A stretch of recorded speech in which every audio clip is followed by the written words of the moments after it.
Selamat datang dan salam hangat. Semoga kalian semua sehat-sehat selalu. Jika kamu tiba di sini, mungkin ada bagian dalam dirimu yang ingin beristirahat sejenak.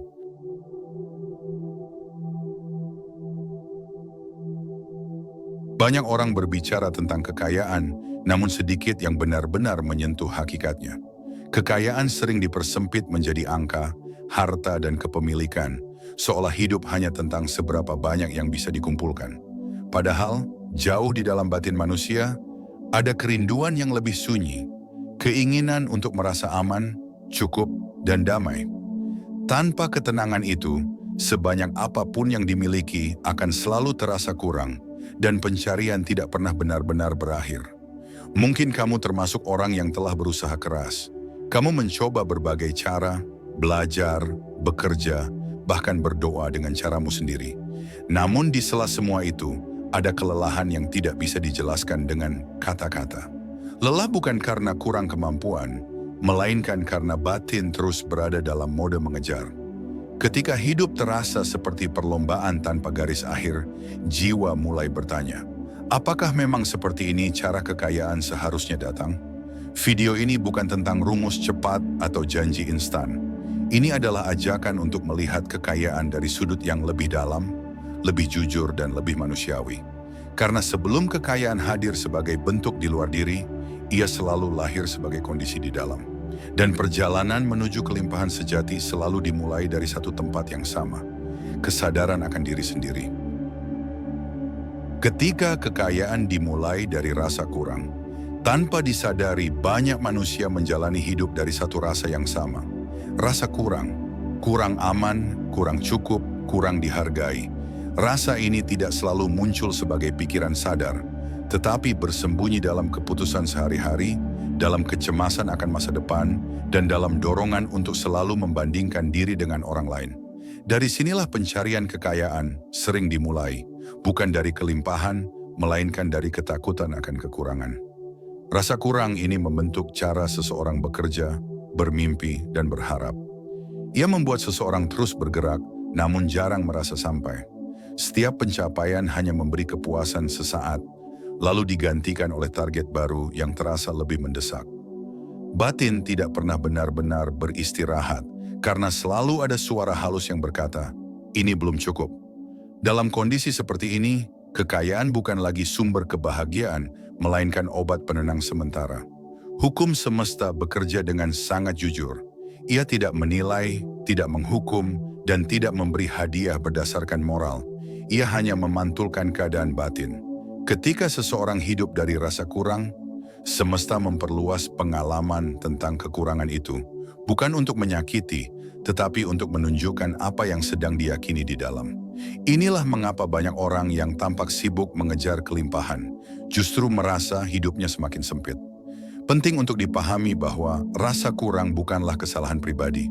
Ia sering terbentuk sejak lama dari pengalaman hidup, pola asuh, dan cerita kolektif tentang perjuangan.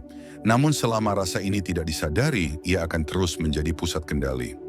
Seseorang bisa bekerja lebih keras, belajar lebih banyak, dan mencoba strategi baru. Tetapi jika pusat batinnya masih berakar pada kekurangan, hasil yang datang pun akan selalu terasa tidak utuh. Kesadaran pertama dalam perjalanan menuju kekayaan yang berlimpah bukanlah bagaimana cara mendapatkan lebih banyak, melainkan keberanian untuk melihat dari mana seseorang memulai. Ketika kamu mampu mengamati rasa kurang tanpa menghakimi, sesuatu mulai melunak di dalam. Dari titik inilah perjalanan yang sesungguhnya dimulai, bukan sebagai pengejaran, tetapi sebagai proses kembali selaras dengan hidup. Pola batin yang menentukan aliran kehidupan. Setelah menyadari bahwa banyak pencarian kekayaan berangkat dari rasa kurang, langkah berikutnya adalah memahami bagaimana pola batin bekerja membentuk realitas. Batin manusia bukan ruang kosong. Ia dipenuhi oleh keyakinan, ingatan, dan kesimpulan yang diambil dari pengalaman hidup. Pola-pola inilah yang secara halus mengarahkan pilihan, sikap, dan respons terhadap keadaan. Tanpa disadari, seseorang sering hidup mengikuti pola lama yang bahkan tidak lagi relevan dengan siapa dirinya saat ini. Pola batin bekerja seperti arus di bawah permukaan laut. Dari luar, air tampak tenang, namun di dalamnya ada aliran kuat yang menentukan kemana sesuatu akan terbawa. Ketika seseorang meyakini bahwa hidup selalu sulit, bahwa rezeki harus diperjuangkan dengan penderitaan, atau bahwa kelimpahan hanya milik segelintir orang, maka keyakinan itulah yang menjadi jalur aliran hidupnya. Bukan karena semesta pilih kasih, melainkan karena kesadaran mengikuti peta yang sama berulang kali. Yang sering terjadi, pola batin ini diwariskan tanpa pernah dipertanyakan. Ia muncul dari cerita orang tua, lingkungan, dan pengalaman kolektif tentang bertahan hidup. Ketika pola tersebut tidak disadari, seseorang mungkin merasa sudah berubah di permukaan, namun tetap mengulang hasil yang serupa. Ia bisa berganti pekerjaan, tempat tinggal, bahkan relasi, tetapi rasa berat dan keterbatasan tetap mengikuti kemanapun ia pergi. Kesadaran diri mulai tumbuh ketika seseorang berhenti bertanya, "Mengapa hidupku seperti ini?" dan mulai bertanya, "Pola apa di dalam diriku yang sedang bekerja?" Pertanyaan ini bukan untuk menyalahkan diri sendiri, tetapi untuk membuka ruang pengamatan yang jujur. Dalam pengamatan yang tenang, pola batin perlahan kehilangan cengkeramannya. Apa yang tadinya otomatis, mulai bisa disadari dan dipilih ulang. Di titik inilah hukum semesta menunjukkan sifat aslinya yang responsif. Ketika pola batin mulai berubah, bahkan secara halus, aliran kehidupan ikut menyesuaikan. Kekayaan tidak lagi terasa sebagai sesuatu yang harus dipaksa hadir, melainkan sebagai kemungkinan yang mulai terbuka. Bukan karena dunia berubah secara ajaib, tetapi karena kesadaran kini berjalan di jalur yang berbeda. Berhenti mengejar, mulai menyelaras. Setelah pola batin mulai disadari, muncul satu perubahan halus yang sering kali mengejutkan. Kelelahan karena terus mengejar mulai terasa tidak perlu. Banyak orang mengira bahwa berhenti mengejar berarti menyerah, padahal yang sesungguhnya terjadi adalah pergeseran pusat kesadaran. Energi yang sebelumnya habis untuk membuktikan dan mengamankan diri, perlahan kembali ke dalam. Di sanalah kejernihan mulai tumbuh, bukan sebagai konsep, tetapi sebagai pengalaman langsung. Mengejar selalu berangkat dari asumsi bahwa sesuatu belum ada, belum cukup, atau belum aman. Dalam kondisi ini, batin berada dalam ketegangan yang terus-menerus. Sebaliknya, menyelaraskan diri berarti mengakui apa yang ada saat ini tanpa perlawanan. Penerimaan bukanlah kepasrahan pasif, melainkan sikap batin yang tidak lagi berperang dengan kenyataan. Dari ketenangan inilah tindakan yang lebih tepat dan selaras dapat muncul. Ketika seseorang berhenti mengejar, ia mulai mendengar suara yang sebelumnya tertutup oleh kebisingan ambisi. Suara ini bukan perintah keras, melainkan intuisi lembut yang membimbing ke arah yang terasa ringan, namun bermakna. Banyak peluang yang selama ini terlewat bukan karena tidak ada, tetapi karena batin terlalu sibuk berlari. Dalam keselarasan, peluang tidak perlu dicari. Ia dikenali. Hukum semesta merespons keselarasan dengan cara yang sunyi. Ia menghadirkan pertemuan yang tepat, waktu yang pas, dan keputusan yang terasa mengalir. Semua itu sering tampak biasa dari luar, namun di dalamnya ada rasa sinkron yang sulit dijelaskan. Disinilah kekayaan mulai hadir sebagai pengalaman, bukan hanya sebagai hasil. Hidup terasa bekerja bersama, bukan dilawan. Berhenti mengejar bukanlah akhir dari usaha, melainkan awal dari usaha yang sadar. Tindakan tetap dilakukan, namun tanpa beban pembuktian. Kerja menjadi bentuk ekspresi, bukan pelarian dari rasa kurang. Dari titik ini, kelimpahan tidak lagi terasa jauh, karena batin sudah berhenti mendorongnya menjauh. Ia mulai mendekat dengan caranya sendiri. Memberi sebagai ekspresi kelimpahan batin. Dalam kesadaran yang mulai selaras, konsep memberi tidak lagi dipahami sebagai pengorbanan. Memberi menjadi cermin dari kondisi batin seseorang. Ketika batin masih merasa kurang, memberi sering disertai kecemasan. Takut kehilangan, takut tidak kembali, atau takut tidak cukup untuk diri sendiri. Namun ketika batin mulai tenang dan percaya pada aliran hidup, memberi berubah menjadi tindakan alami, seperti napas yang keluar tanpa perlu dipikirkan.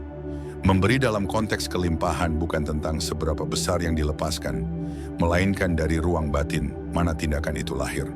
Seseorang bisa memberi sedikit namun dengan rasa percaya yang utuh, Dan pesan batin yang terkirim ke semesta adalah keyakinan bahwa hidup bersifat mendukung. Sebaliknya, memberi dalam jumlah besar namun disertai rasa terpaksa justru menguatkan narasi kekurangan di dalam diri. Hukum semesta tidak merespons bentuk luar, tetapi getaran kesadaran. Saat seseorang memberi dengan keikhlasan, tanpa perhitungan batin yang tegang, ia sedang menyatakan bahwa hidup aman untuk dialami. Pernyataan inilah yang membuka jalur baru dalam aliran kehidupan. Kelimpahan kemudian hadir bukan sebagai balasan langsung, melainkan sebagai rangkaian keadaan yang terasa mendukung dan tepat waktu. Paragraf 4. Memberi juga tidak selalu berarti materi. Kehadiran yang tulus, perhatian yang penuh, dan niat baik yang tidak tersembunyi memiliki kualitas energi yang sama kuatnya. Dalam kesadaran ini, hidup menjadi ruang saling mengalir, bukan arena saling mengambil. Semakin seseorang hidup dalam pola memberi yang sadar, semakin batin mengenali dirinya sebagai bagian dari kelimpahan itu sendiri. Di titik ini, kekayaan mulai kehilangan citra lamanya sebagai sesuatu yang harus dikumpulkan. Ia dipahami sebagai sirkulasi energi yang sehat. Apa yang mengalir keluar dengan kesadaran akan menemukan jalannya kembali dalam bentuk yang mungkin berbeda, namun selalu relevan. Batin yang memahami ini tidak lagi cemas tentang masa depan, karena ia telah belajar mempercayai ritme kehidupan. Keheningan batin dan lepasnya kendali. Pada tahap tertentu dalam perjalanan kesadaran, seseorang mulai menyadari bahwa bukan kurangnya usaha yang menghambat kelimpahan, melainkan keinginan untuk terus mengendalikan hasil. Kendali memberi ilusi aman, namun di baliknya tersimpan ketegangan halus yang melelahkan batin. Ketika hidup diperlakukan sebagai sesuatu yang harus diawasi setiap saat, ruang bagi kejutan dan keajaiban menjadi semakin sempit. Keheningan batin bukan berarti berhenti berpikir, melainkan berhenti melekat. Di dalam keheningan, pikiran masih hadir, tetapi tidak lagi menjadi penguasa. Seseorang mulai merasakan jarak yang sehat antara dirinya dan pikirannya. Dari jarak inilah kebebasan muncul. Tanpa keterikatan yang berlebihan pada hasil, tindakan menjadi lebih jujur dan selaras dengan momen saat ini. Hukum semesta bekerja paling efektif ketika manusia tidak menghalanginya dengan kecemasan dan kontrol berlebihan. Seperti aliran air, ia membutuhkan ruang untuk bergerak. Ketika batin tenang, ruang itu tercipta secara alami, bukan karena seseorang memaksa keheningan, tetapi karena ia berhenti menolak apa yang sedang terjadi. Dalam penerimaan, energi kembali mengalir tanpa hambatan. Banyak orang takut melepas kendali karena mengira hidup akan menjadi kacau. Padahal yang sering terjadi justru sebaliknya. Ketika kendali dilepaskan, kesadaran menjadi lebih peka terhadap tanda-tanda halus. Keputusan diambil bukan dari kepanikan, tetapi dari kejernihan. Dalam kejernihan ini, langkah kecil sering membawa dampak yang jauh lebih besar daripada usaha keras yang lahir dari ketakutan. Keheningan batin adalah titik di mana kekayaan mulai hadir tanpa perlu diumumkan. Ia datang sebagai rasa cukup, kepercayaan, dan keyakinan bahwa hidup tidak sedang melawanmu. Dari ruang inilah kelimpahan sejati tumbuh, bukan sebagai hasil yang dikejar, tetapi sebagai konsekuensi alami dari batin yang telah berhenti menghalangi alirannya. Berubahnya identitas batin. Hidup dari kelimpahan. Ketika keheningan batin semakin akrab, sesuatu yang mendasar mulai berubah. Cara seseorang mengenali dirinya sendiri. Identitas yang dahulu dibangun dari perjuangan dan pembuktian perlahan melemah. Seseorang tidak lagi melihat dirinya sebagai individu yang harus terus berjuang melawan hidup, melainkan sebagai bagian dari aliran yang lebih besar. Perubahan ini tidak selalu disadari secara dramatis, namun dampaknya terasa dalam setiap keputusan yang diambil. Identitas batin yang lama sering berkata, "Aku harus menjadi sesuatu agar layak." Sementara identitas yang baru berbisik dengan tenang, "Aku sudah cukup, dan dari kecukupan ini, aku bergerak." Dari pergeseran inilah kualitas hidup berubah. Tindakan tidak lagi dipenuhi kecemasan akan penilaian, melainkan lahir dari kejelasan tentang apa yang benar-benar bermakna. Kelimpahan pun mulai terasa sebagai keadaan alami, bukan tujuan jauh di depan. Hidup dari kelimpahan tidak berarti hidup tanpa tantangan. Perbedaannya terletak pada cara tantangan dialami. Ketika identitas batin sudah tidak rapuh, hambatan tidak lagi ditafsirkan sebagai ancaman, tetapi sebagai bagian dari ritme pertumbuhan. Dalam sudut pandang ini, energi tidak habis untuk melawan, melainkan diarahkan untuk menyesuaikan diri dengan bijaksana. Semesta merespons identitas batin dengan sangat presisi. Saat seseorang hidup dari rasa cukup dan percaya, kesempatan yang datang pun membawa kualitas yang sama. Hubungan menjadi lebih jujur, pekerjaan terasa lebih selaras, dan pilihan hidup tidak lagi terasa berat. Kekayaan hadir tidak hanya sebagai materi, tetapi sebagai keteraturan batin yang memudahkan hidup mengalir. Di titik ini, seseorang tidak lagi sibuk bertanya, kapan kelimpahan akan datang? Pertanyaan itu kehilangan urgensinya karena kelimpahan sudah menjadi ruang hidup itu sendiri. Yang tersisa hanyalah kehadiran penuh dalam setiap momen. Dan dari kehadiran itulah hidup terus memberi, dengan cara yang seringkali lebih indah dari yang pernah direncanakan. Kelimpahan sebagai keadaan menyatu dengan hidup. Pada tahap ini, kekayaan tidak lagi dipahami sebagai sesuatu yang terpisah dari diri. Ia tidak berada di masa depan, tidak menunggu kondisi tertentu, dan tidak bergantung pada siapapun di luar. Kekayaan hadir sebagai rasa menyatu dengan hidup itu sendiri. Ketika tidak ada lagi jarak antara diri dan pengalaman, batin berhenti menilai hidup sebagai cukup atau kurang. Segalanya diterima apa adanya, dan justru dari penerimaan inilah kelimpahan memancar dengan sendirinya. Menyatu dengan hidup berarti berhenti menempatkan diri sebagai pengamat yang terpisah. Tidak ada lagi posisi aku yang menuntut hidup agar sesuai harapan. Yang ada hanyalah partisipasi penuh dalam setiap momen, baik yang nyaman maupun yang menantang. Dalam keterlibatan yang utuh ini, energi tidak terpecah. Seluruh perhatian hadir di sini dan sekarang, menciptakan kualitas hidup yang terasa utuh dan bermakna. Hukum semesta dalam keadaan ini tidak lagi dirasakan sebagai mekanisme yang bekerja di luar diri. Ia dialami sebagai kecerdasan hidup yang mengalir melalui kesadaran. Keputusan muncul tanpa paksaan, langkah terasa ringan, dan hasil datang tanpa perlu diumumkan. Kekayaan tidak lagi dicari karena ia tidak pernah benar-benar pergi. Ia hanya menunggu sampai batin berhenti memisahkan diri darinya. Kelimpahan sejati memiliki kualitas sunyi. Ia tidak membutuhkan pengakuan, pembuktian, atau perbandingan. Ia hadir dalam kesederhanaan yang penuh, dalam rasa cukup yang tidak perlu dijelaskan.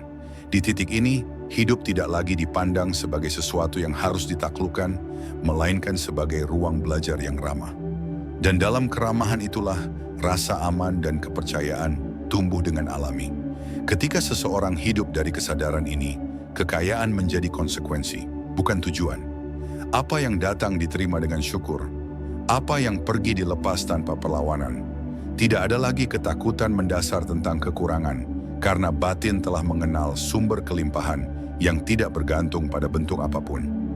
Disinilah perjalanan berakhir sekaligus dimulai kembali dalam keheningan yang utuh. Perjalanan menuju kekayaan yang berlimpah ternyata bukan perjalanan keluar, melainkan ke dalam. Ia bukan tentang menambah sesuatu, tetapi tentang melepaskan apa yang selama ini menghalangi aliran hidup. Ketika lapisan demi lapisan ketegangan batin dilembutkan, yang tersisa adalah kesadaran yang jujur dan hadir. Dari kesadaran inilah hidup mulai terasa bekerja bersama, bukan melawan. Mungkin setelah ini keadaan di luar belum berubah sepenuhnya. Namun jika cara pandangmu terhadap hidup mulai bergeser, itu sudah cukup untuk mengubah arah. Karena perubahan terdalam selalu terjadi tanpa suara. Ia hadir sebagai rasa tenang yang tidak membutuhkan alasan, sebagai kepercayaan halus bahwa hidup pada dasarnya mendukung pertumbuhanmu. Dan ketika batin berada dalam keadaan tenang dan terbuka, kekayaan tidak lagi menjadi sesuatu yang dikejar. Ia datang sebagai bagian dari perjalanan itu sendiri, menyertai langkah demi langkah, dengan cara yang lembut dan tepat waktu. Dalam keheningan inilah, kelimpahan sejati dikenali, bukan sebagai tujuan akhir, tetapi sebagai cara hidup yang sadar,